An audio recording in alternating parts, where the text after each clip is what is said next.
আসসালামু আলাইকুম, স্বাগত জানাচ্ছি আরটিভির দুপুরের সংবাদে। আপনাদের সঙ্গে থাকছি আমি মারফি রহমান। 2024 সালের জুলাই আগস্টে যুব নেতৃত্বে গণ অভ্যুত্থান বাংলাদেশের ভবিষ্যতের আশাকে নতুন অর্থ দিয়েছে বলে উল্লেখ করেছেন অন্তর্বর্তী সরকারের প্রধান উপদেষ্টা ডক্টর মোহাম্মদ ইউনুস। মালয়েশিয়ায় সরকারি সফরের দ্বিতীয় দিনে কুয়ালালামপুরে ইউনিভার্সিটি কেবাংসান মালয়েশিয়ায় বিশেষ সমাবর্তন অনুষ্ঠানে তিনি এই কথা বলেন। 2026 সালের ফেব্রুয়ারিতে একটি অবাধ, সুষ্ঠু ও স্বচ্ছ নির্বাচন অনুষ্ঠানের জন্য কঠোর পরিশ্রম করছে সরকার। আরও জানাচ্ছেন শাকিলা করিম। বুধবার সকালে মালয়েশিয়ার জাতীয় বিশ্ববিদ্যালয় ইউনিভার্সিটি কেবাংসান মালয়েশিয়া প্রধান উপদেষ্টা ডক্টর মোহাম্মদ ইউনুসকে সম্মানসূচক ডক্টরেট ডিগ্রি প্রদান করে। বিশ্ববিদ্যালয়ের সমাবর্তন অনুষ্ঠানে এক আনন্দঘন পরিবেশে বিশ্ববিদ্যালয়ের চ্যান্সেলরের কাছ থেকে সম্মানসূচক ডক্টরেট ডিগ্রির সনদ নেন প্রফেসর মোহাম্মদ ইউনুস। বিশ্ববিদ্যালয়টির শিক্ষার্থীদের উদ্দেশ্যে স্মারক বক্তব্যে এই নোবেলজয়ী অর্থনীতিবিদ বলেন, 2024 সালের জুলাই আগস্টে যুব নেতৃত্বে গণ অভ্যুত্থান বাংলাদেশের ভবিষ্যতের আশাকে নতুন অর্থ দিয়েছে। এই স্বীকৃতি আমাকে তরুণ প্রজন্মের স্বপ্ন পূরণে আমার দায়িত্বের কথা স্মরণ করিয়ে দেয়। গত বছর বাংলাদেশের বহু তরুণ সাহসিকতার সঙ্গে একটি ফ্যাসিবাদী শাসনের বিরুদ্ধে দাঁড়িয়েছিল। শত শত ছাত্র যুবক একটি উন্নত ভবিষ্যতের জন্য জীবন উৎসর্গ করেছে, যেখানে প্রত্যেকে মর্যাদার সঙ্গে বাঁচতে পারবে এবং ভয়, বৈষম্য ও অবিচার থেকে মুক্ত থাকবে। বলেন, 2026 সালের ফেব্রুয়ারিতে একটি অবাধ, সুষ্ঠু ও স্বচ্ছ নির্বাচন অনুষ্ঠানের জন্য কঠোর পরিশ্রম করছে অন্তর্বর্তী সরকার। আমরা 2026 সালের ফেব্রুয়ারিতে একটি অবাধ, সুষ্ঠু, স্বচ্ছ নির্বাচন আয়োজনের জন্য কঠোর পরিশ্রম করছি। গণতন্ত্রকে শক্তিশালী করতে ও ক্ষমতার প্রকৃত মালিক জনগণের হাতে ক্ষমতা ফিরিয়ে দিতে আমরা প্রতিশ্রুতিবদ্ধ। জাতীয় সংসদ নির্বাচন আয়োজনের প্রস্তুতি নিয়ে সরকার ইতোমধ্যে কাজ শুরু করেছে। পরে মালয়েশিয়ায় উচ্চ শিক্ষামন্ত্রী জামব্রি আব্দুল কাদিরের সঙ্গে বৈঠকে প্রধান উপদেষ্টা মালয়েশিয়ায় অধ্যয়নরত বাংলাদেশি শিক্ষার্থীদের জন্য স্নাতকোত্তর ভিসা চালুর বিষয়টি উত্থাপন করেন। সোমবার 3 দিনের সরকারি সফরে মালয়েশিয়ায় যান প্রধান উপদেষ্টা ডক্টর মোহাম্মদ ইউনুস। সফরকালে তিনি মালয়েশিয়ার প্রধানমন্ত্রীর সঙ্গে দ্বিপক্ষীয় বৈঠকের পাশাপাশি একাধিক উচ্চ পর্যায়ের বৈঠকে মিলিত হন। শাকিলা করিম, আরটিভি, ঢাকা। হুমকি ধামকি দিয়ে নির্বাচনের অভিযাত্রা দাবিয়ে রাখা যাবে না বলে হুঁশিয়ারি দিয়েছেন বিএনপির স্থায়ী কমিটির সদস্য ডাক্তার AJM জাহিদ হোসেন। বলেন, নির্বাচন ঠেকানোর কথায় স্বৈরাচারের পদধ্বনি শোনা যাচ্ছে। পেছনের দরজা দিয়ে ক্ষমতায় যেতে আগ্রহীরাই পিআর পদ্ধতিতে চায় বলেও মন্তব্য করেন তিনি। আর রুহুল কবির রিজভীর অভিযোগ, পিআর সহ নানা ইস্যু তৈরি করে নির্বাচন নিয়ে জটিলতা বৃদ্ধি করছে দু একটি দল। রুদ্র রফিকের রিপোর্ট। ডক্টরস অ্যাসোসিয়েশন অব বাংলাদেশ ড্যাবের নবনির্বাচিত নেতাদের সাথে নিয়ে শহীদ প্রেসিডেন্ট জিয়াউর রহমানের সমাধিতে শ্রদ্ধা নিবেদন করেন বিএনপির স্থায়ী কমিটির সদস্য ডাক্তার AJM জাহিদ হোসেন। পরে গণমাধ্যমের সাথে কথা বলেন তিনি। বলেন, ধমক দিয়ে এদেশের জনগণকে কখনোই দাবিয়ে রাখা যায়নি। হুমকি দেন যে আগামী দিনে নির্বাচন হতে দেবেন না। মনে হচ্ছে সেই স্বৈরাচারের যে আচরণ ছিল, স্বৈরাচারের যে কথা ছিল, সেই ধরনের কথার পদধ্বনি আমরা শুনতে পাই। ধমক দিয়ে বাংলাদেশের মানুষকে দাবিয়ে রাখা যায় নাই। যারা নির্বাচন বন্ধের ধমক দেন, জনগণ তাদের সাথে নেই বলেও মন্তব্য করেন ডাক্তার জাহিদ। যারা পেছনের দরজা দিয়ে ক্ষমতার স্বাদ গ্রহণ করার জন্য চিন্তা ভাবনা করছেন, তারাই হয়তো পিআর পদ্ধতির কথা বলে থাকেন। কিন্তু আমরা অত্যন্ত স্পষ্ট ভাষায় বলতে চাই, জনগণের মনের ভাষা বোঝার চেষ্টা করুন। গুলশানে বিএনপি চেয়ারপারসনের রাজনৈতিক কার্যালয়ে জরুরি সংবাদ সম্মেলনে দলের সিনিয়র যুগ্ম মহাসচিব রুহুল কবির রিজভী অভিযোগ করেন, নির্বাচনের আগে পরিকল্পিতভাবে বিএনপির ভাবমূর্তি নষ্ট করার চেষ্টা চলছে। 5ই আগস্ট বা তার আগে এই পিআর পদ্ধতির কথা আমরা সেই সমস্ত রাজনৈতিক দলগুলোর কাছ থেকে আমরা পাইনি। এখন যারা এই কথাটি বলছেন, সেটা আমার মনে হয় যে এক ধরনের জটিলতা তৈরি করা ছাড়া আর অন্য কোনো উদ্দেশ্য আছে বলে আমরা মনে করি না। 15ই আগস্ট সাবেক প্রধানমন্ত্রী ও বিএনপি চেয়ারপারসন বেগম খালেদা জিয়ার 81তম জন্মদিন উপলক্ষে দলের পক্ষ থেকে রাজধানী সহ সারা দেশে দোয়া ও মিলাদ মাহফিলের কর্মসূচি ঘোষণা করেন রিজভী।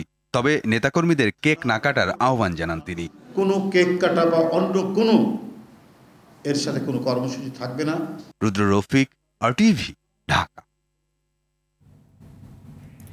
ফেব্রুয়ারিতে জাতীয় সংসদ নির্বাচনের ঘোষণায় স্বস্তি ফিরেছে ব্যবসায়ী মহলে। রাজনৈতিক অনিশ্চয়তা, বিনিয়োগ ও ব্যবসা কার্যক্রমে স্থবিরতা কাটাতে নির্বাচনের বিকল্প দেখছেন না অর্থনীতিবিদ ও ব্যবসায়ীরা। সুষ্ঠু নির্বাচনের মাধ্যমে দেশি বিদেশি বিনিয়োগ বাড়বে বলেও আশা করেন অর্থনীতিবিদরা। তৌহিদুর রহমানের রিপোর্ট। আগে 2026 সালের ফেব্রুয়ারি মাসে জাতীয় নির্বাচন অনুষ্ঠানের আয়োজন করেন। জুলাই গণঅভ্যুত্থান দিবস উপলক্ষে জাতির উদ্দেশ্যে দেয়া ভাষণে প্রধান উপদেষ্টা ডক্টর মোহাম্মদ ইউনূস আগামী ফেব্রুয়ারিতে জাতীয় নির্বাচন হবে বলে আশা করেন। প্রধান নির্বাচন কমিশনারও ফেব্রুয়ারিতে নির্বাচনের প্রস্তুতি নিচ্ছেন। এতে রাজনীতিবিদদের পাশাপাশি ব্যবসায়ী মহলও খুশি। তারা বলছেন, হাসিনা সরকারের রেখে যাওয়া অনিয়মের কারণে এমনিতেই চাপে ছিল ব্যবসা বাণিজ্য। ছাত্র জনতার গণ অভ্যুত্থানের পর অনিয়ম দুর্নীতি বন্ধে নানা কর্মসূচি হাতে নেয় সরকার।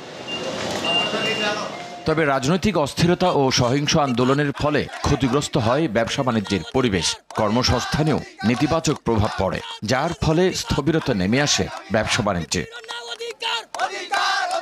তবে প্রধান উপদেষ্টার নির্বাচনী ঘোষণার ফলে ব্যবসা বাণিজ্যে গতি ফিরবে বলে আশা করছেন ব্যবসায়ীরা। নির্বাচনের মাধ্যমে টেকসই প্রবৃদ্ধি হবে বলে দৃঢ় বিশ্বাস তাদের। আমরা এই জন্য খুবই আশাবাদী এবং খুশি যে ইলেকশনের পরই যখন একটা সত্যিকারের জনগণের সরকার প্রতিষ্ঠা হবে, তখন একটি ব্যবসা বান্ধব এবং বিনিয়োগ বান্ধব পরিস্থিতি সৃষ্টি হবে এবং লোকাল ইনভেস্টমেন্টের সাথে সাথে বিদেশি বিনিয়োগও সত্যিকার অর্থে অনেক পরিমাণে আসবে। ইলেকশন হয়ে গেলে আপনি দেখবেন হলো বাংলাদেশের চিত্রই টোটালি পাল্টিয়ে গেছে এবং বাংলাদেশ আমার হিসাবে কিছুদিনের মধ্যে বাংলাদেশে আপনার ওয়ার্ল্ডের one of the export oriented কান্ট্রিতে চলে যাবে ইনশাল্লাহ। তারা বলছেন, একটি অবাধ, সুষ্ঠু এবং নিরপেক্ষ নির্বাচনই পারে দেশের স্থিতিশীলতা ফিরিয়ে আনতে, যার মাধ্যমে আরও এগিয়ে যাবে অর্থনীতি। নির্বাচন হলে একই সাথে সেটা দেশের ভিতরে যারা ভোক্তা রয়েছেন তাদের ভিতরে এক ধরনের স্বস্তি দেবে এবং তারা তখন পণ্য কেনাতে কাজ করবেন। একই সাথে বিনিয়োগ বাড়লে কর্মসংস্থান তৈরি হবে, মানুষের আয় তৈরি হবে। যখন নির্বাচনী শিডিউল ঘোষণা করা হবে, তখন আবার কি ধরনের হানাহানি মারামারি বাংলাদেশের ঐতিহ্য অনুযায়ী কি ধরনের পরিস্থিতি তৈরি হয়, সেইটা কিভাবে সামাল দেওয়া যাবে, এটাও কিন্তু বিনিয়োগ পরিস্থিতির সঙ্গে ওতপ্রোতভাবে জড়িত। চলতি অর্থবছরের প্রথম প্রান্তিকে বৈদেশিক সরাসরি বিনিয়োগ উল্লেখযোগ্য হারে বাড়ে। একই সঙ্গে ব্যাংকিং খাতেও ইতিবাচক অগ্রগতি দেখা গেছে। এ অবস্থায় সফলভাবে নির্বাচন সম্পন্ন হলে দেশে বড় আকারের বিনিয়োগ হবে বলে আশা ব্যবসায়ীদের।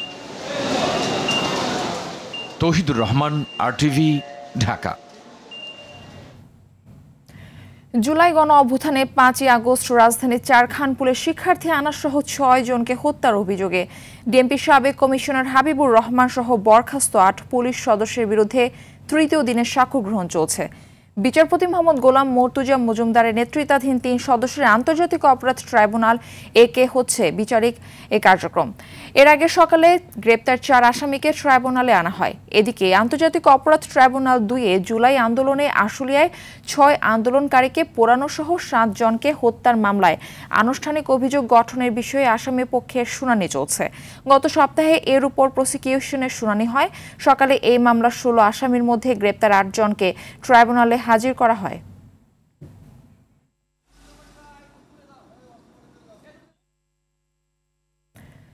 ট্রাইব্যুনালের সর্বশেষ খবরাখবর জানাতে আমাদের সঙ্গে সেখান থেকে যুক্ত হচ্ছেন আমাদের সহকর্মী GM মাহমুদ। মানবতা বিরোধী অপরাধের মামলায় আনুষ্ঠানিক অভিযোগ গঠনের বিষয়ে কি কি তথ্য আপনার কাছে রয়েছে, আমাদের বিস্তারিত জানাবেন।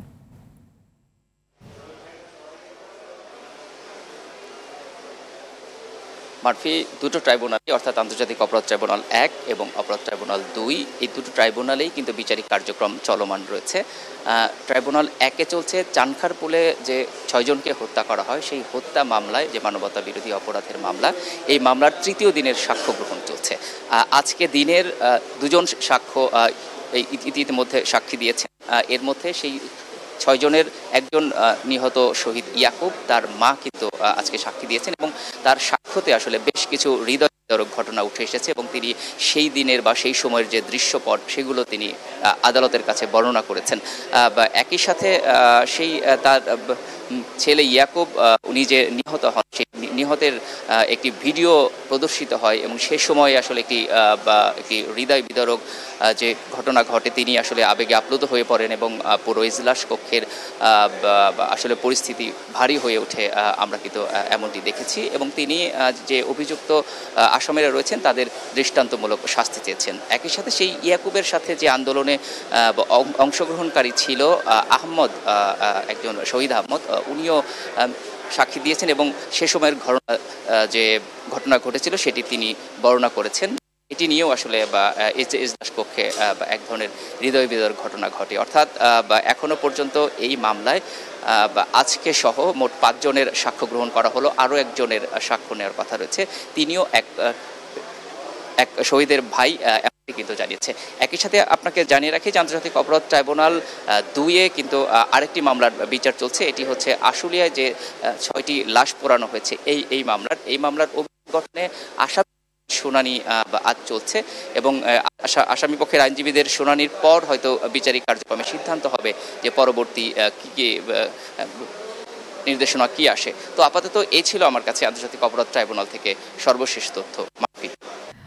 মাহমুদ, আপনাকে অসংখ্য ধন্যবাদ আমাদের সঙ্গে যুক্ত হওয়ার জন্য। কিছুটা উদ্বেগ থাকলেও বাংলাদেশের মানবাধিকার পরিস্থিতি স্থিতিশীল। যুক্তরাষ্ট্র সময় মঙ্গলবার রাতে প্রকাশিত এক প্রতিবেদনে এই তথ্য জানায় দেশের স্টেট ডিপার্টমেন্ট। প্রতি বছরের মতো এবারও বিশ্বের বিভিন্ন দেশের মানবাধিকার পরিস্থিতি নিয়ে প্রতিবেদন প্রকাশ করে যুক্তরাষ্ট্র। বলা হয় 2024 সালে টানা কয়েক সপ্তাহ ধরে ছাত্র বিক্ষোভ এবং পুলিশ ও আওয়ামী লীগের অঙ্গ সংগঠনের সঙ্গে সংঘর্ষে শত শত মানুষ নিহত হয়। এরপর 5 আগস্ট সাবেক প্রধানমন্ত্রী শেখ হাসিনা দেশ ছেড়ে পালিয়ে যান। 8 আগস্ট নোবেল জয়ী অধ্যাপক মোহাম্মদ ইউনুসকে প্রধান উপদেষ্টা করে অন্তর্বর্তী সরকার গঠন করা হয়। আগস্ট মাসে কিছু মানবাধিকার লঙ্ঘনের ঘটনা ঘটে, তবে সার্বিকভাবে বাংলাদেশে মানবাধিকার পরিস্থিতি স্থিতিশীল রয়েছে।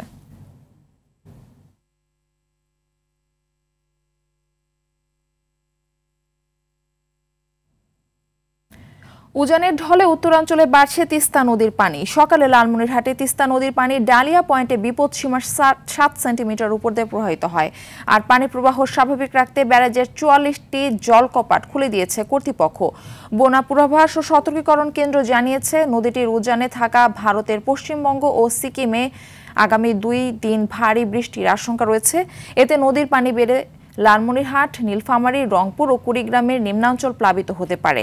কুড়িগ্রামে তিস্তা সহ দুধকুমার, ধরলা, ব্রহ্মপুত্র নদের পানি বাড়ছে। প্লাবিত হচ্ছে চরাঞ্চলের কৃষি জমি।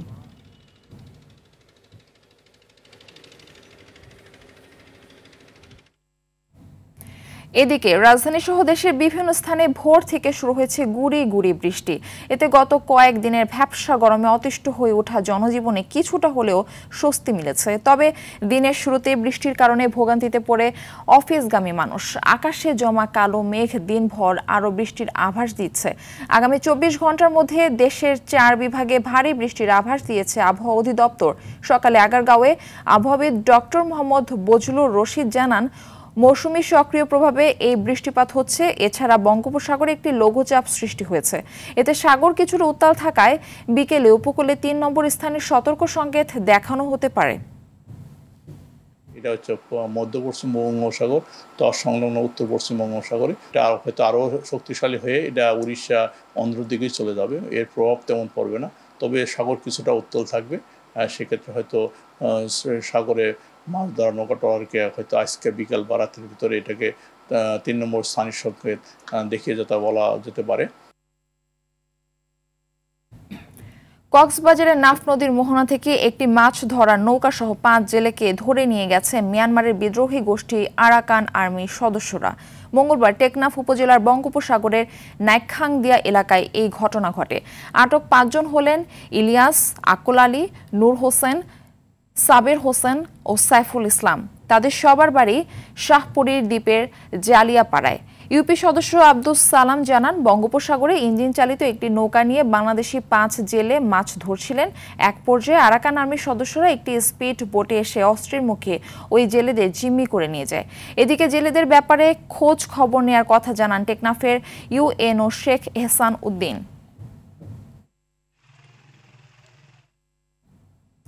গত বছরের 5 আগস্ট শুরু হয় সিলেটের অন্যতম পর্যটন কেন্দ্র সাদা পাথরের পাথর লুট। তবে গেল 2 সপ্তাহে লুটেরাদের লালসায় মরুভূমিতে পরিণত হয়েছে ভোলাগঞ্জের এই জনপ্রিয় পর্যটন কেন্দ্র।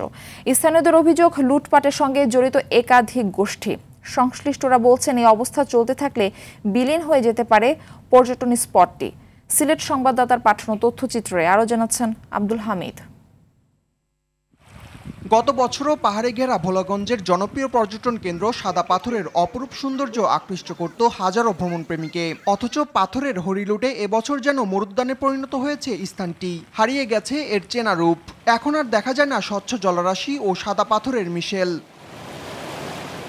শুধু সাদা পাথরই নয়, লুটপাটের মহোৎসব হয়েছে ভোলাগঞ্জ ছাতক রোপ লাইনের লোডিং স্টেশন, কোম্পানিগঞ্জের শাহ আরিফিন টিলা ও গোয়াইনঘাটের জাফলংয়েও।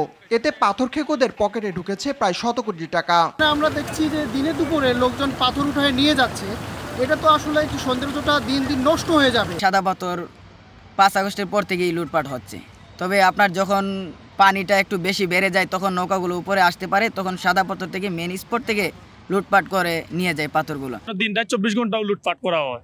প্রশাসনিক কোনো দায়িত্ব নাই, বোঝা যায় দেশের মা বাপ নাই। আমরা বাধা দেই, ঘুরে ঠিকই আবার নেওয়া হয়। পাথরগুলো আর নাই। আগে যে সৌন্দর্যটা ছিল, আগে আমরা গেলে যে একটা সুন্দর লাগতো, সব জায়গায় সাদা পাথর ছিল, এখন অ্যাকচুয়ালি কিছুই নাই। তো আমাদের দাবি এটাই, যারা এই লুটপাটগুলো করতেছে তাদেরকে যেন অবিলম্বে মানে আইনের আওতায় আনা হয় এবং যে পাথরগুলো লুট হয়েছে তা আমরা যেন আবার ফেরত পাই। প্রাকৃতিক সম্পদ রক্ষায় অঞ্চলটিতে টহল জোরদার করেছে বিজিবি ও পুলিশ। জিরো টলারেন্স ঘোষণা করেছে স্থানীয় প্রশাসনও। যে ধরনের আইনি প্রক্রিয়া গ্রহণ করা লাগে আমরা কিন্তু সেটাই করব। আমাদের সকলের প্রিয় জাফলং, প্রিয় জিরো পয়েন্ট, ওইটাকে আমরা রক্ষা করতে চাই। আমরা সকলে মিলে আমাদের এই জিরো পয়েন্টকে জিরো টলারেন্সের ভিত্তিতে আমাদের রক্ষা করতে হবে, সেটা দিনে হোক সেটা রাতে হোক। অঞ্চলটির পর্যটন শিল্পকে টিকিয়ে রাখতে সরকারকে এ বিষয়ে কঠোর পদক্ষেপ নেওয়ার আহ্বান ভ্রমণ পিয়াসুদের। অপরাধী যেই হোক তাকে বিচারের আওতায় আনার দাবি তাদের। আব্দুল হামিদ, RTV। রবীন্দ্র বিশ্ববিদ্যালয়ের নিজস্ব ক্যাম্পাস নির্মাণে ডিপিপি অনুমোদন ও পূর্ণাঙ্গ বাস্তবায়নের দাবিতে রেল ব্লকের কর্মসূচির অংশ হিসেবে ঢাকা উত্তর দক্ষিণাঞ্চল রেলপথ অবরোধ করেছে বিশ্ববিদ্যালয়টির শিক্ষার্থীরা। সকাল থেকে শুরু হওয়া অবরোধটি এখনও চলছে।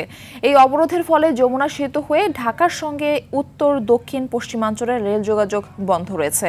এতে উল্লাপাড়া রেল স্টেশনের 2 প্রান্তের স্টেশনগুলোতে আটকা পড়েছে ধূমকেতু, সিল্ক সিটি, টিলাহাটি এক্সপ্রেস সহ বেশ কয়েকটি যাত্রীবাহী ট্রেন। ভোগান্তিতে পড়েছেন যাত্রীরা। জনদুর্ভোগের জন্য একমাত্র দায়ী সরকার। সরকারের জন্য সাধারণ মানুষকে আমরা কষ্ট পাচ্ছি, আমাদের রেল লাইন ব্লক করা লাগছে, রোডে নামা লাগছে, আন্দোলন করা লাগছে। আমাদের পরিবেশ উপদেষ্টা তিনি একটা অবজেকশন দিয়েছে যে রবীন্দ্র বিশ্ববিদ্যালয়ের প্রস্তাবিত জায়গাতে হলে সেইখানে বরাল নদীর পানি প্রবাহতে বাধাগ্রস্ত হবে। তিনি নদী নিয়ে যদি এত সচেতন হয়, ভারত আমাদের দেশের 57টা নদীর উপরে বাদ দিয়েছে, সেই প্রসঙ্গে সে একটি কথাও বলেনি। ঝালকাঠির রাজাপুরে বিএনপি ও যুবদলের পাল্টাপাল্টি কর্মসূচিতে উত্তেজনা বিরাজ করছে। উপজেলা পরিষদ মার্কেট চত্বরে একই সঙ্গে 2টো সমাবেশ ডাকায় জননিরাপত্তা বিঘ্নিত হওয়ার আশঙ্কায় 144 ধারা জারি করেছে উপজেলা প্রশাসন। দুপক্ষ এই সমাবেশ স্থলে অবস্থান নেওয়া সহ মোটরসাইকেল মহড়া ও শোডাউনের কারণে পুরো রাজাপুরে উত্তেজনা ছড়িয়ে পড়ে। উপজেলা নির্বাহী অফিসার ও এক্সিকিউটিভ ম্যাজিস্ট্রেট রাহুল চন্দ্র স্বাক্ষরিত আদেশে গেল রাত 10টা থেকে আজ রাত 12টা পর্যন্ত এই ধারা কার্যকর থাকবে।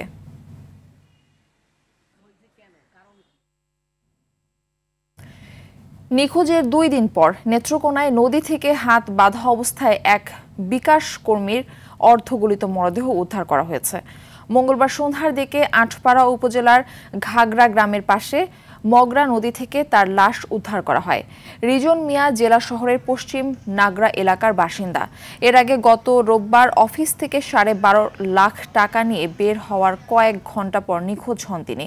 হত্যার পর দুর্বৃত্তরা রিজনকে নদীতে ফেলে যায় বলে প্রাথমিকভাবে ধারণা পুলিশের। এদিকে যশোর সদরে যুবলীগ নেতা রেজাউল ইসলামকে বাড়ি থেকে ধরে নিয়ে গলা কেটে হত্যা করেছে দুর্বৃত্তরা। তার বিরুদ্ধে একাধিক মামলা রয়েছে বলে জানায় পুলিশ। এই ঘটনা এলাকাবাসীর মধ্যে আতঙ্ক বিরাজ করছে। দুপুরের সংবাদ এ পর্যন্তই। জেলার সংবাদ বিকেল 4:45টায় দেখার আমন্ত্রণ রইল। ধন্যবাদ সবাইকে।